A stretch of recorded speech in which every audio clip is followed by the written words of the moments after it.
All right, you're listening to KBVR Corvallis, the one and only student-run radio station by students for students. Right now we got Small Time with Alex Small and the gang. Let's get into it, folks. I'm excited. I hope you are too.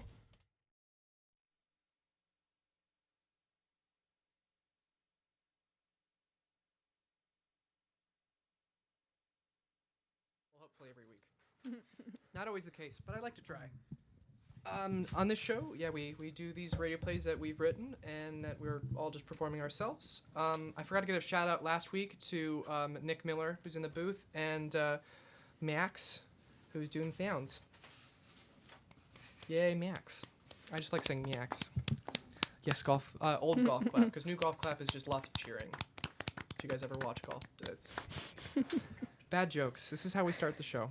Anyway, our first radio play is going to be The Adventures of Captain Benevolent and Good Boy. And, we're going to get on with that. That's all I got to say. Okay. No, you could take it away. Welcome to the adventures of Captain Benevolent and Good Boy! Episode 2, Giggle Me This! We join our heroes in Captain Benevolent's private headquarters! Come on, Good Boy. Only a few more steps. We are almost all the way down the stairs! When can I take this blindfold off? Not yet. Did you get another new superhero action figure for your collection? No, it's something else. But I did, actually. I'll show you later. Okay, stop. I've been working on this for a long time now. I know you'll just love it. Prepare to be amazed, Good Boy. I present to you the newly finished Fortress of Benevoltude! What? Take off the blindfold. Oh. I know. Isn't it grand? This is your basement. What? No, it's the Fortress of Benevoltude. How could it be anything else? We are in a super top secret location that only I know. That's the furnace for your house. That's the opening to your crawl space. And there is that stain where you dropped your fudgicle after you got that rejection letter from the Specious Marvel fan club. No, that's the Furnace of Justice. Over there is the Bomb Shelter of Righteousness. And that's not a stain, it's... Okay, fine. The Fortress of Benevoltude is my basement under the suburbs of Specious City. Are you happy now, Good Boy? You could have at least pretended so we could feel more like superheroes. I do so much for our super team-up, and you just scoff at any little thing I do. I get it. You're a teenager now. The least you could do, though, is give me some positive feedback. Whatever. Ugh. Why is the thing flashing over there? Well, that's the computer of Benevoltude. It is hardwired to every street, alley, and parking lot in Specious City to detect when crime is afoot. I programmed it to sense chemical disturbances in air that arise from the callous acts of criminals. With this machine, we will be able to know where evil doing is taking place, right at the moment it is occurring. This computer is one of our many tools in our toolbox of justice, and we are just righteous mechanics bound to our duty of repairing Specious City. Does that answer your question, Good Boy? No. Then what were you asking? Why is the computer flashing? The many buttons on the computer represent the different regions of Specious City. When one is flashing, it means that there is trouble in that region. By the stars of justice! Some citizens of Specious City are in danger! Computer, what is wrong in Specious City? Sensors indicate strong laughing disturbances in Little Laos. Who could it be? What evil villain would kidnap and torture his villains with excessive laughter? The giggler? The Giggler! Of course! It must be him. Good thing I figured it out. Come to think of it, I do remember reading about a jailbreak in the Specious Sentinel. The guards reportedly had been disabled by frequent self-inflicted slaps to the knee. Ha. Good boy! To the Benevehicle! You mean your Subaru? Sweet righteous, we don't have time to argue! Justice has placed an order. What? Meanwhile, in the little Giggler's secret lair in Little Laos. Boy, is it swell to be free. Those prison guards didn't know what hit them. Or should I say, who hit them? And by who, I mean themselves. No prison can hold the likes of me. You'll never get away with this, Giggler. Who's gonna stop me? Robert, you? There is not much you can do when you're tied up to a giant rubber chicken. No, one of Species City's superheroes will save me.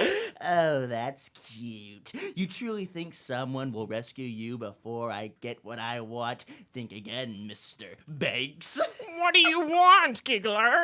Nothing much. Just the location of Spacious City's super bank. How did you find out about that? I have ways of making people talk. You will experience them shortly. I'll never tell you where it is, Giggler. I would risk my life to keep that information out of the wrong hands. Who says you have to risk your life? It's your funny bone I'm after. What are you doing? What's happening to me? I'm using my telekinetic cackling abilities to induce hysterics into your cerebral chortellum. Are you tickling me? Precisely. Precisely. Giggler, your chuckling days are over. Is that Stan Desire Kowalski, Spacious City's passionate mobster mastermind? No, sweet justice, not again. I am Captain Benevolent, sentinel of the innocent, fighter of the guilty, doer of all things just, right, and good! And by my side is my faithful canine-themed companion, Good Boy. Woof. Together, we tussle with evil and make the streets of Spacious City safe to all! Doesn't benevolent mean... It means good. Are you sure? Yes, I am sure. Captain Benevolent, help! The Giggler is torturing me with laughter! Don't worry, Robert. My solid citizen, Good Boy, and I will free you from your plentiful poultry prison. Oh, you can try, Captain, but I doubt you'll succeed. Oh, really? Well, here are my righteous fits of fury. Take this, and that, and some of these. Your punches have no effect on me. It appears he is laughing off all of my punches. Good Boy, don't just sit there and play with your floppy ears. Come over here and fight this evildoer. No. Now is not the time for your teenage angst. This charade bores me. Let's make this funny. Take a look at me, my giggle gun, Captain Benevolent. Now, giggle me this. Good Boy, you must do something to break the laughing. Oh, thank you, Good Boy. Woof. Now to bring justice to your face. Not so fast, Captain Benevolent. I have my giggle gun pointed at Robert here, and this time it is turned up to insanity. Not insanity! Help, Captain Benevolent! I don't want insanity! How humorous am I? Good Boy, I don't know what to do. What should we do? It's not a real gun. He won't die. I kind of want to know what will happen. Good Boy! Just a thought. Oh, come on, bankers are people too! Time is running out, Captain. If you don't give yourselves up to me now, I will make this man laugh his way to Spacious City's asylum. Don't let him do this! I have a wife and 3 kids! Don't worry, my Spacious City compatriots. I have arrived. Specious Marvelo, Spacious City's titular superhero. Specious Marvelo, here to save the day. Now, where's the giggler? Let's see if he can laugh at my fists. Oh, down there, you knocked him out when you came in. I did, yes, I did. Sometimes you have to catch evil by surprise. Of course. Excelsior! Now, time to put this burp behind bars. I'll handle the press. You stay here, Captain Malevolent. Benevolent. Time to fly. Until next time, goodbye, my Spacious City compatriots. Goodbye, Specious Marvelo. Thank you so much. Could one of you guys untie me? Sure. Well, Good Boy, we must be returning to the Fortress of Benevoltude. Crime doesn't sleep, and we must monitor the city. So back to your basement? You're going to say that in front of a civilian? I thought I taught you better. Guess not. Don't worry, Captain Benevolent. Your secret's safe with me. Also, you still haven't untied me. Thank you, Robert. Good Boy, to the Benevehicle! Woof. They definitely just left me tied here. That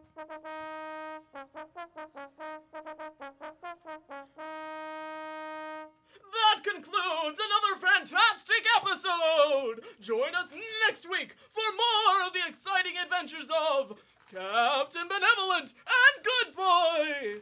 Good night, solid citizens! Woo! Awesome, that was Captain Benevolent, episode 2, Giggle Me This, written by me, Alex Small. I was Captain Benevolent, Tommy was Good Boy, Annie was Computer. You did a great job, by the way. Computer. Diana was the announcer, and, And Robert. Ben was the giggler, and our special featured guest, Sean, Hi. was Specious Marvelo. Mars. As The he's man, called. the myth, the legend. Species, Yeah. Specious Mars. Okay, this next one is Me Generation. This is written by our good old Ben Lawrence here. Good old band. And does this have a title or is it just episode 2? It's episode 2.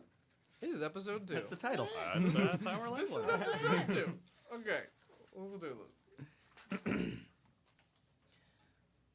Did you get his number or anything? When would I have done that? Why didn't you get his phone number? Why are you blaming me? You could have just easily done the same. Crap, he was great. He would have made a perfect roommate. Yes, Brooks was a very cool guy. He had a hell of a knack for conflict resolution, and he will be missed. He was sort of hot, too. And, Fine. I'm hungry. well, there's still an embarrassing amount of tacos. I don't want to eat those. They were Brooks's. It'd be like wearing a dead guy's or a dead uncle's underwear. There were better ways to get that point across, but good analogy nonetheless. I have nothing to eat. Frozen deep-fried chocolate Twinkies. Why did I even buy those? Go for it, Spencer. I'm not making them for you, though. Linda, want to go to the store? Sure. Spencer, let's go. You coming, Spencer? You're just You're just gonna stare at us and eat tacos? All right, we'll be back, bud. Geez, Spencer's eating those tacos like they're the cure for virginity. Did you see his eyes, Linda? He definitely snuck out of the balcony and smoked. They'll make 8 nights in a row. I blame you. You made him smoke with you last week, and you corrupted his innocence. I take responsibility. We might need to hide his vape. He doesn't know how to smoke in moderation. Seriously, next thing you know, he'll turn into a loser. You know, like you and I are. Well, he's already as much of a loser as we are. Yeah, but there's losers, and then there's pothead losers. You know, one can't afford to pay bills, the other forgets to pay bills. But the pothead still can't afford them.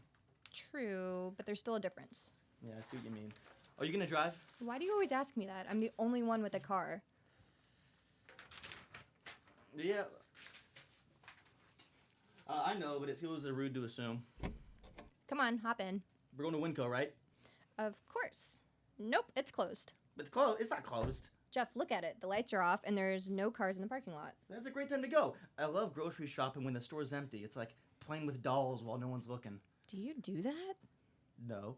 But if I like dolls, then I think that would be fun. Here, pull in. No, Jeff, it's closed. Let's just try. Turn here. Fine.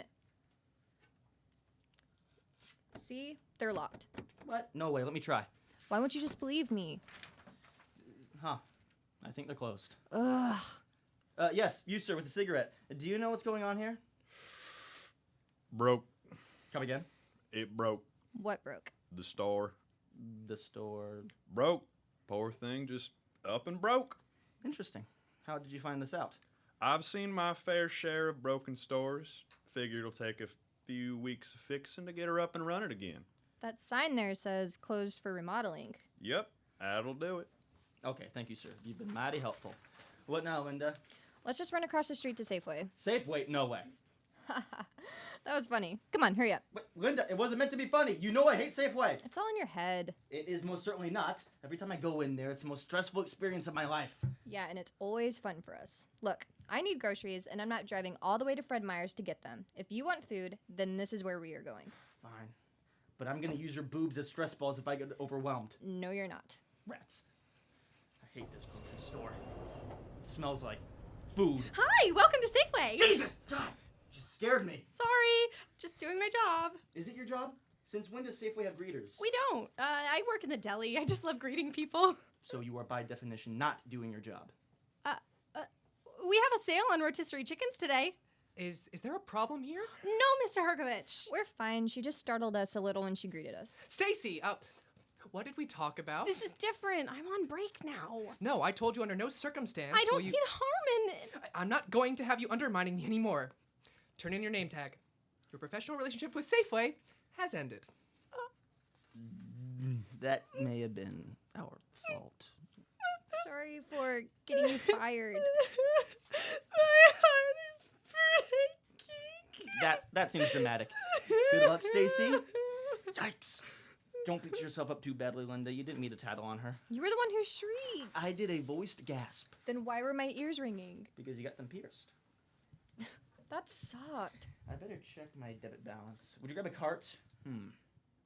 $17. On the nose! There's something to be happy about. I'm not looking too good either. We should just get essentials. Absolutely. Where's the beer aisle? Next to the ice cream? Perfect. That'll save us a trip. What the? They fenced it off. For the safety of our customers, this aisle is temporarily closed. Whoa, what a bunch of soccer moms. Excuse me, sir. Yeah, on the forklift. I'm busy, bucko. Yeah, I'm sorry to take up your valuable time for which you were paid by the hour. But would you be so kind to grab us a couple cases of PBR? The aisle's closed. We see that, but seeing as you are in there and we are out here, maybe you could help us out. You kids just don't get it. If I get caught handing out beer to minors, I get canned. We'd still need to bring it up to the counter. Listen, if you checked our IDs, would you feel better? Oh, so I gotta walk all the way down there. Look at these so-called IDs. Walk all the way back. Grab your beer. Walk all the way. Give us the break, Jimmy Hoff. You're like 12 feet away. Then walk all the way. Dragging out the word all doesn't make the distance any less negligible. Sorry, miss, but I'm officially on break. Until when? Till closing. You're open 24 hours. Closing time. One last call for alcohol. Forget it. We shouldn't be spending money on beer anyway. I need to get more canned soup. Away we go. Hey, there was something that Brooks did tonight that really rubbed me the wrong. Oh, for crying out loud. Shh. Look at this. Someone just left frozen chicken breasts in the bean aisle. That's gross. It's grossly inconsiderate is what it is. The schmuck probably decided he didn't want the chicken, and rather than walking all the way back to the freezer, he just left it here. Now it's going to thaw and spoil and make the whole store reek. Yes, Jeff, it's just terrible. And to think, the chicken died just to rot away next to the refried and the pintos. Whoever left this here should be slaughtered just like the chicken. I'm not even gonna, and they're not even get the dignity of being part of a meal. That'll show them. Let's go. Aren't you gonna put it back? Put what back? The chicken. I don't feel like it. Cheeseburger soup? What the hell is that? Oh, get that. My mom used to get it. It's good with mustard. Okay. Do you need milk? Nope. Well, I do, so giddy up. What were you gonna say about Brooks? Oh yeah, he said something.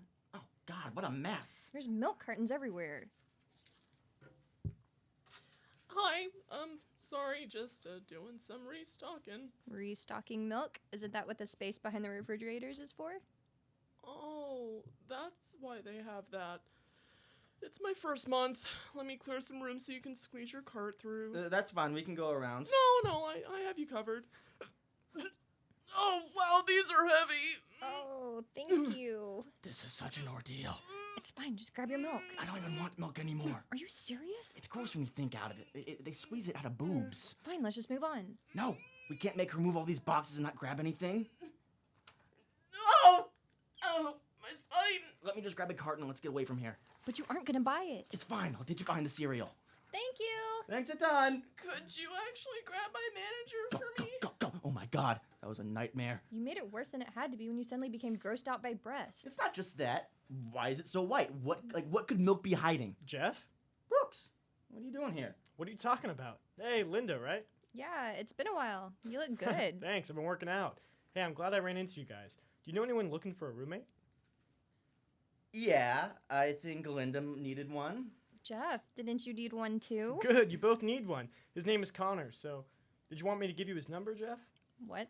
Oh, we thought that you were looking for roommates since you said you were living in a hotel. Oh, well, I am. So live with us.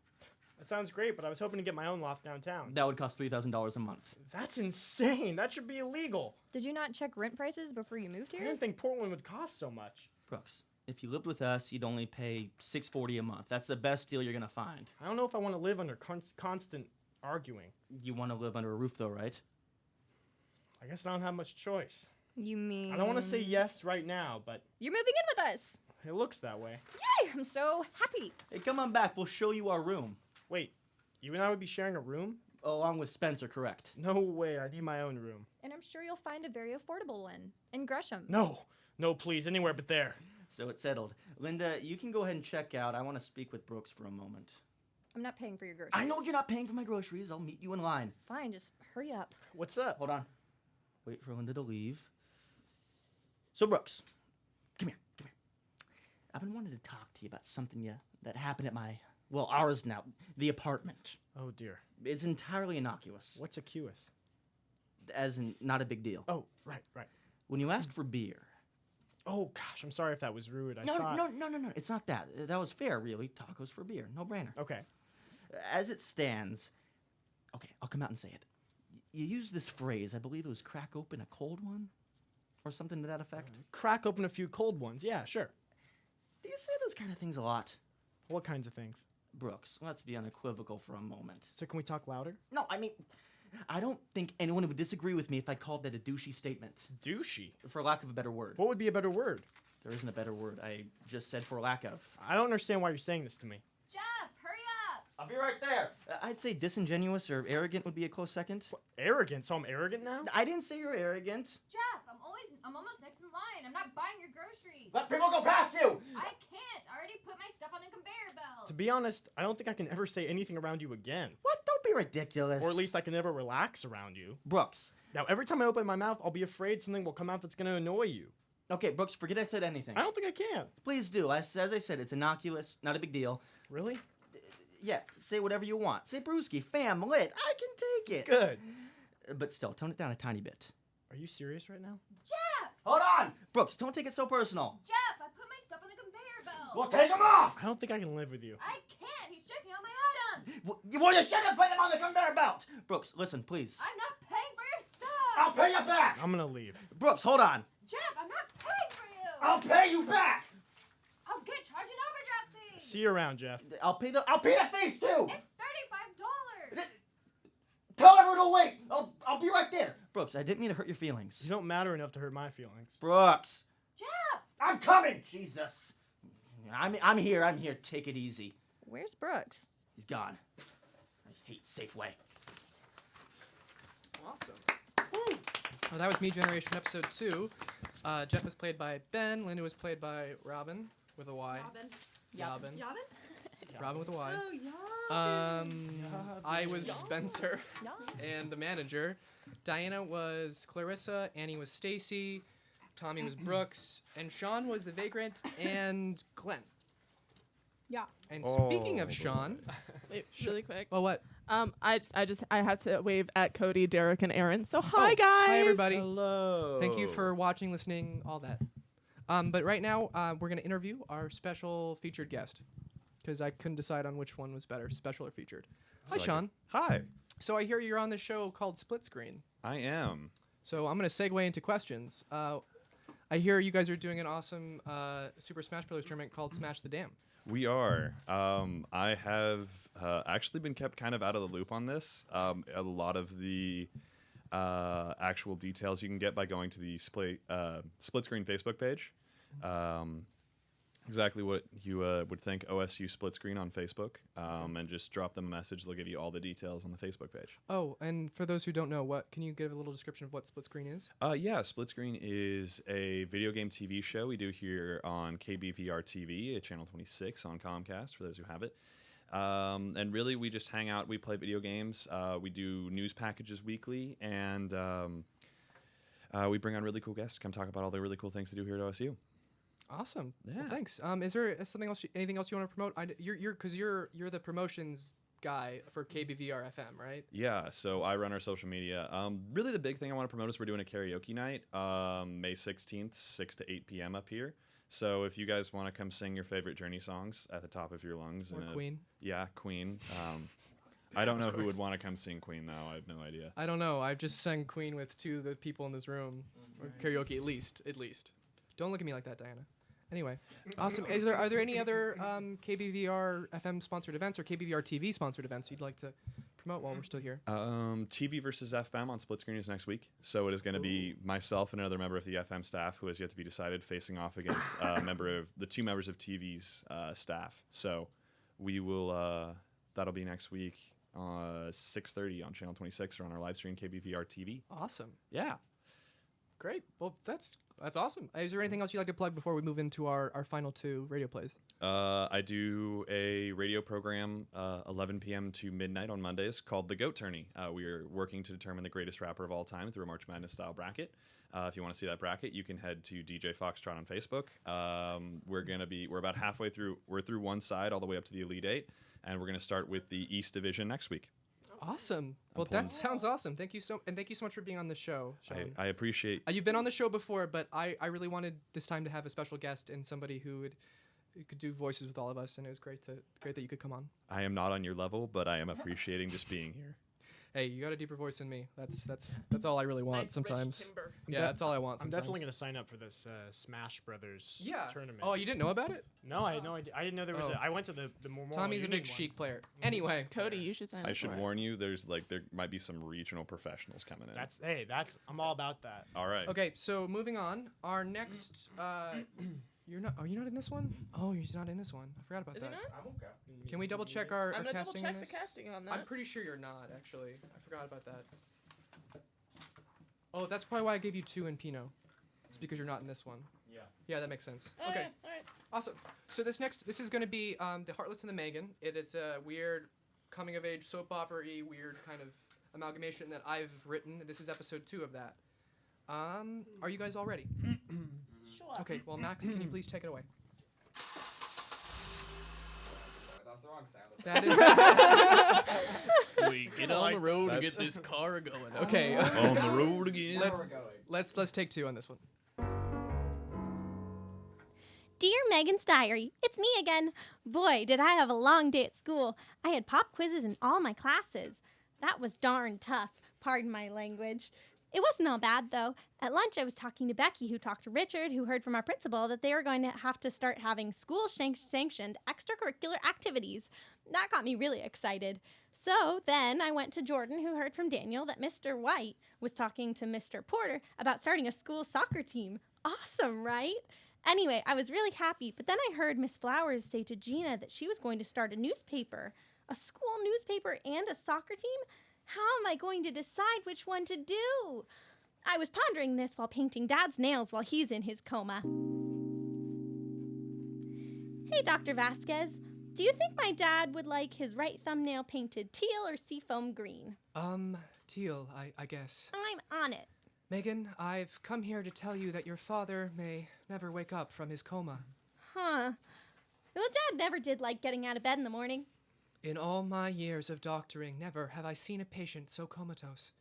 I waved my hand in front of his face 5 times. But don't worry, I've called in one of my associates to help with treatment.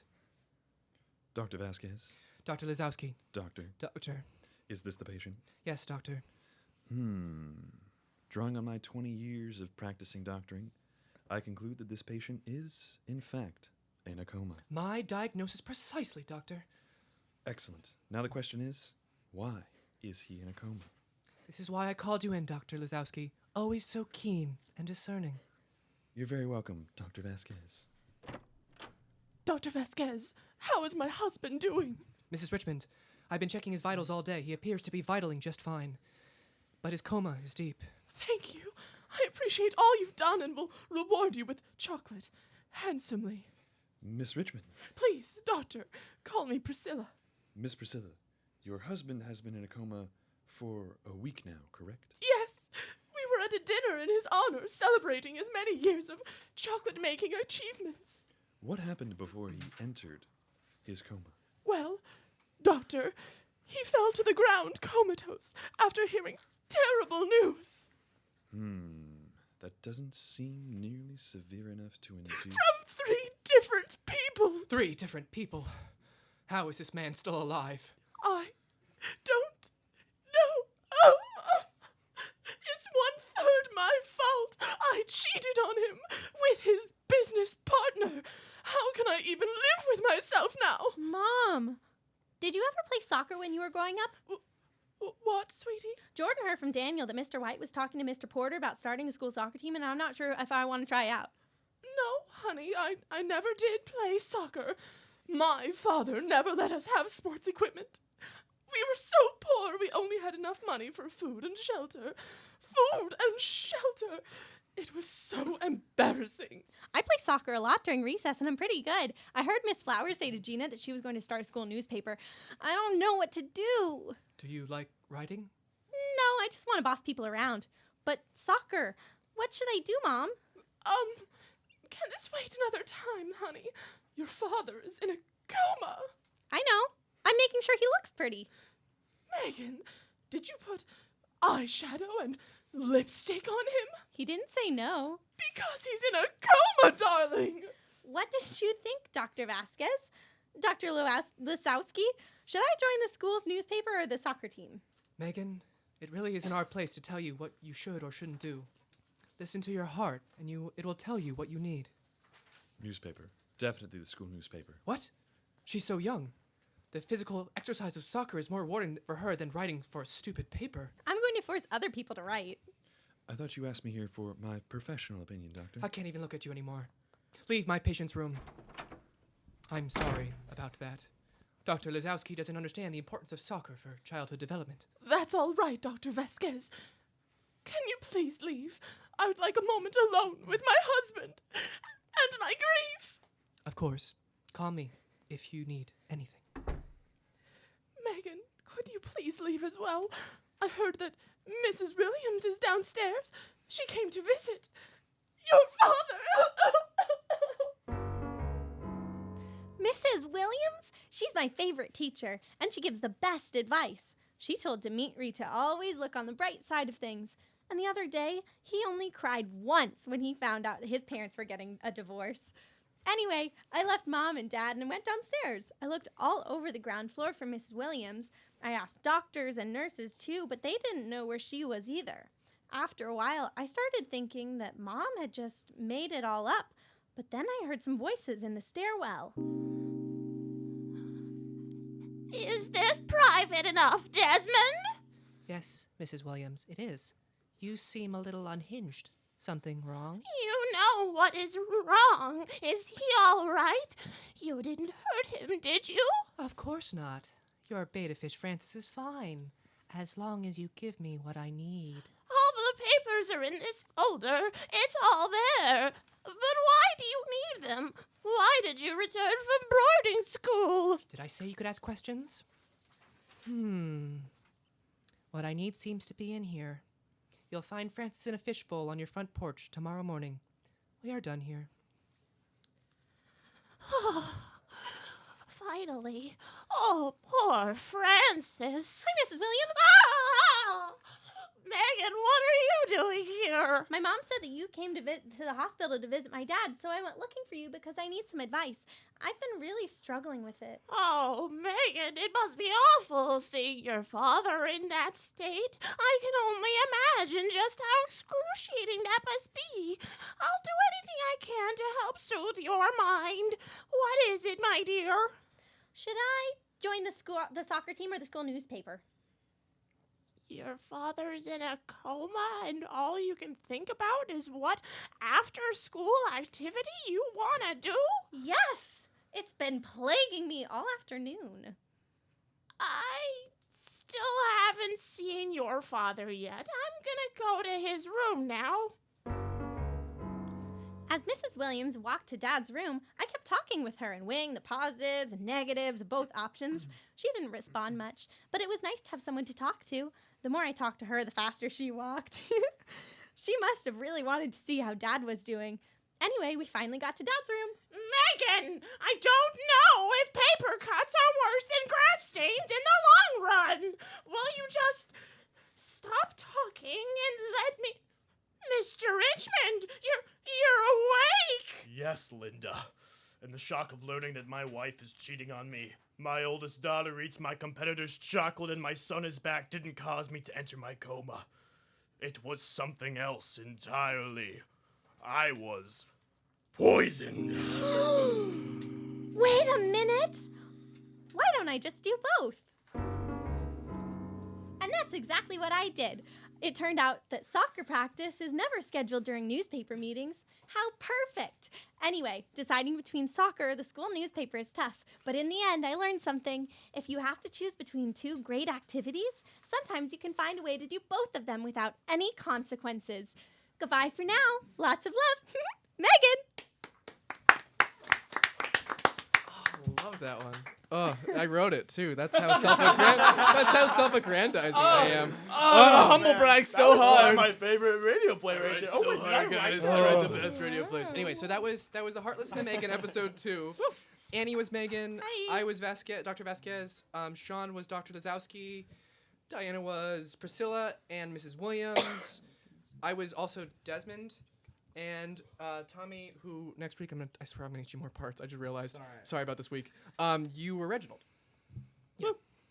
Cool. Yeah. Awesome. And our final one is gonna be our Pinot Noir, our hard-hitting detective drama. Is that what Kyle said last week? I don't know. I'm trying to honor him because he's not here, unfortunately, but he's here with us in writing. Yeah. Or spirit, if you believe in Sure. that. I believe in writing. Okay. So I make great jokes on the show. Anyway. Ooh, so sultry. I love the Pinot theme. Anyway, so this is Pinot Noir episode 2. Wined, dined, and died. We sat in the back of that mildly dingy taxi cab on our way downtown.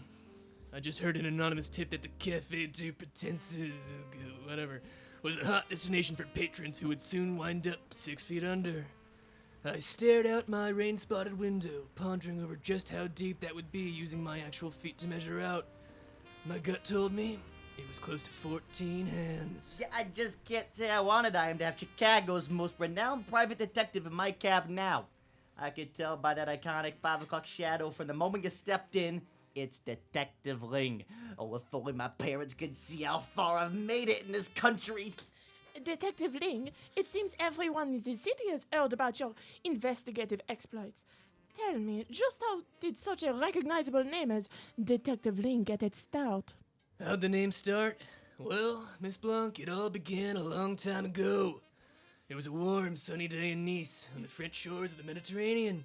My grandfather was younger than I am now. Just a boy working in the family restaurant over the summer when those Germans sauntered in. So confident, so self-assured. They gave old Grandpop something he would never forget. Mon Dieu, detective! I had no idea.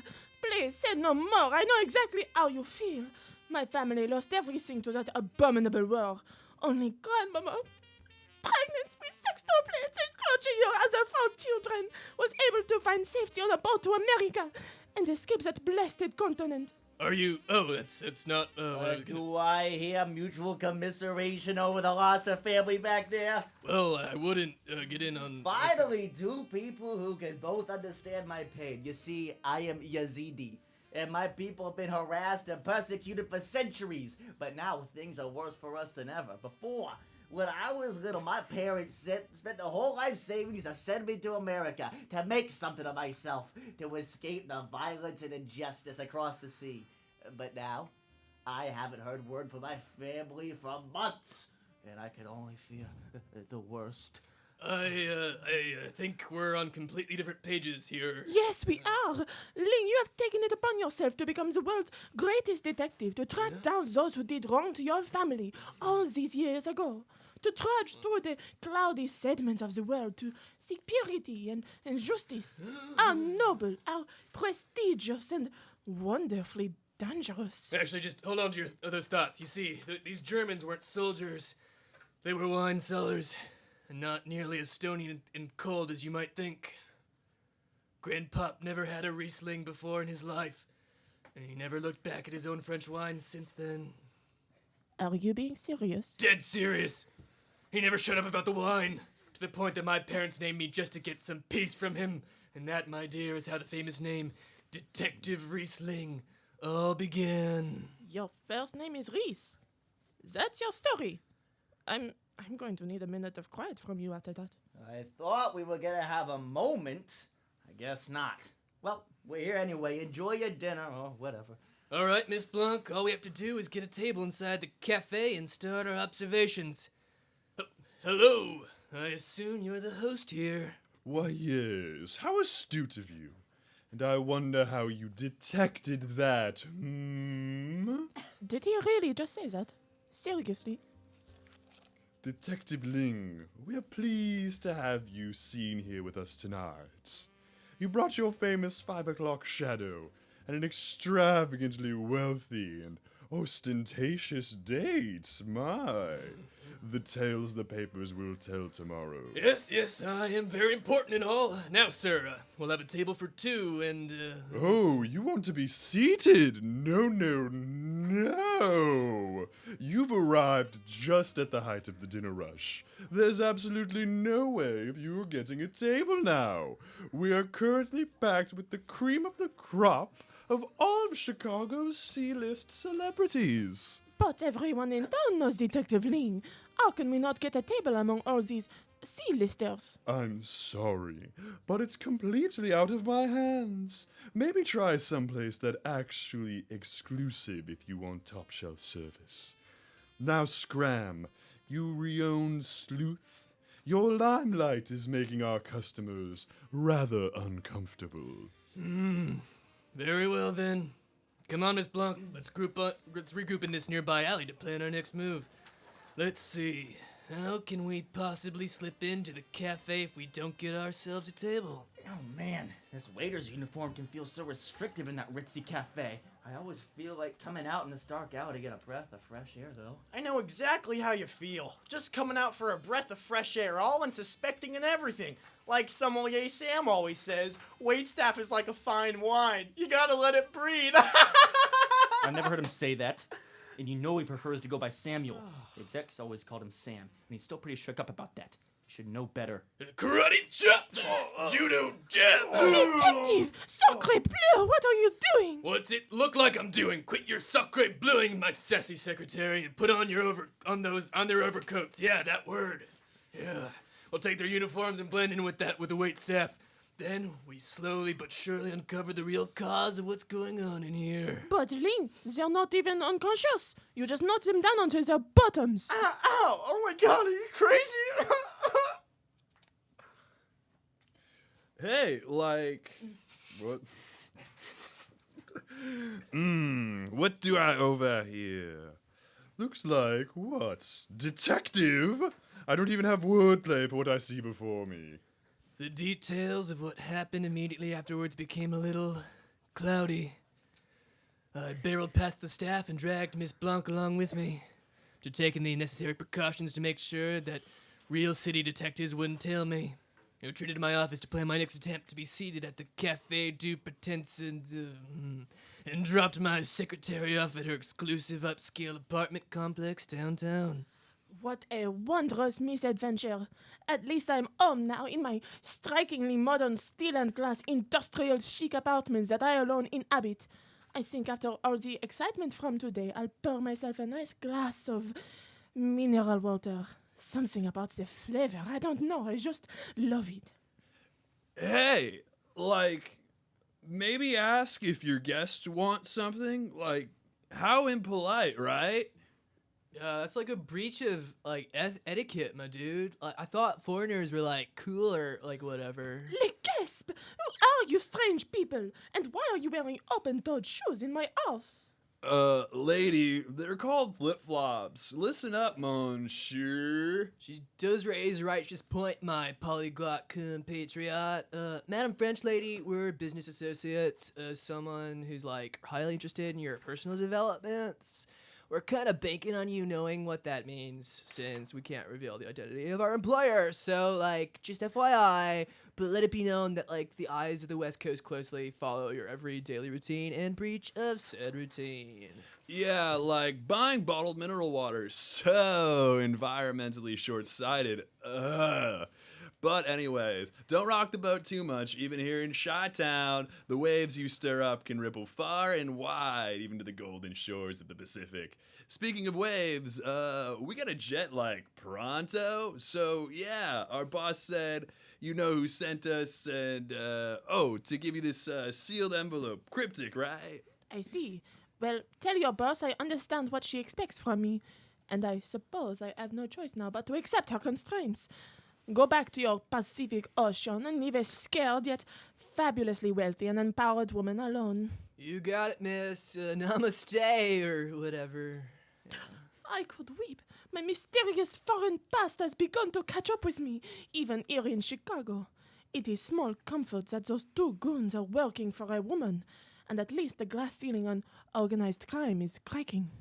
Another cold, dark night in the office, planning the infiltration of a moderately well-known Chicago establishment. Inspiration, send me my muse. Grant me the creativity to solve this case. Oh, detective, you're still here? I heard the unmistakable clunking sound of your space heater and had to investigate. Hello, Courtney. This isn't the muse I was asking for.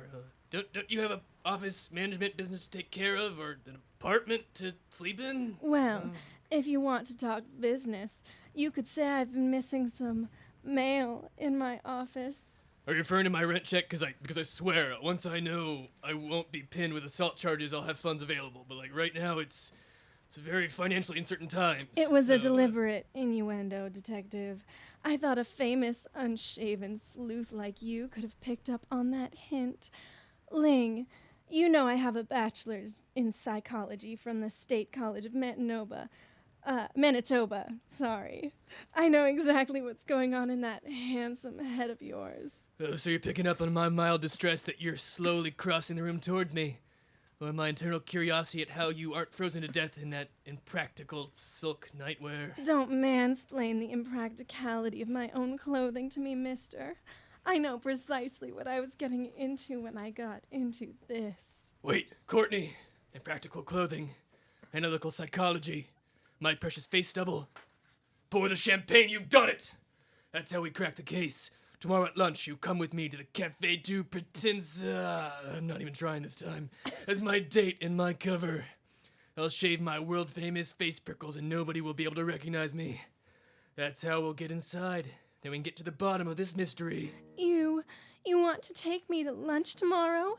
And did you say at the Café du Pretentious? Oh, Ling, that's the most famous C-list restaurant in the greater Chicago metro area. I always knew you were a romantic deep down, because I can read people so well. I told you about my psych degree, right? And so it was settled. I made my foolproof plan to return to the cafe and conduct an actual investigation. I had also tactfully avoided turning Courtney down for the umpteenth time. I retreated to my apartment to rest, knowing deep in my heart that my secretary was equally as rested. Or perhaps not. Whatever. My heart isn't exactly a reliable engine of reason and insight. End.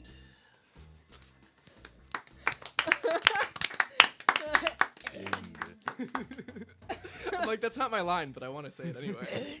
So wait, do you just have a trouble saying the word pretentious, or is that character? Only pretentious people can say pretentious. The first time I read it, I didn't say it right because it's like the Café du Pretensio or whatever is like the French thing or something. It's supposed to be French, but obviously it means pretentious. And I messed up the first time, and ever since then I'm like, I just want to mess it up every single time. Okay. Running gag. The best pun of this entire series is in this episode. Yes. Oh, wait. First, I'm gonna give credit to people, and then you can go ahead. And then because we have a little bit of time, and then we're gonna call it. I'm gonna hand it over to Nick Miller in a little bit. I get upset if I don't get credit, so thank you, Alex. Well, okay. This was Pinot Noir episode 2. Wine, dined, and died. Thank you. That was written by Kyle Stockdall. He's not here at the moment, but he's in our prayers. He's probably at home. He's alive. He's alive. I was gonna say, do you know something that I don't? He's alive. I think he was at rehearsal with me last night. I don't remember. Whatever. So I was Detective Ling. Cabby was Ben.